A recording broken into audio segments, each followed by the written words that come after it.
Sir என் மாத வருமானம் என்னன்னு என் மனைவிக்கு தெரியவே தெரியாது சார். நான் ஒரு காலேஜில் ப்ரொஃபஸராக இருக்கிறேன் சார்.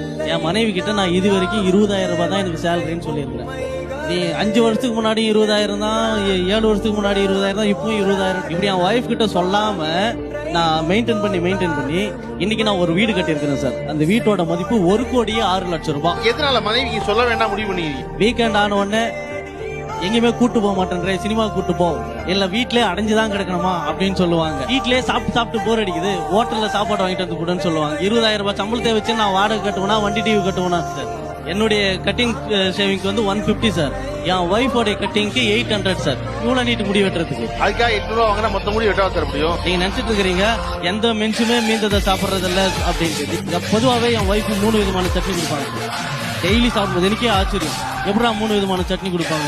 அப்புறமா தான் தெரிஞ்சது நேத்து வச்சது, நேத்து வச்சது, அதுக்கு முன்னாள் வச்சது. அப்ப இந்த ஏரோ சம்பாரிச்சுட்டு 20,000 ரூபாய் வீட்டுல கொண்டு கொடுத்தீங்கன்னா உங்களுக்கு எல்லாம் நேற்று சட்னி தான் கொடுப்பாங்க, அப்புறம் டெய்லி சட்னி கொடுப்பாங்க.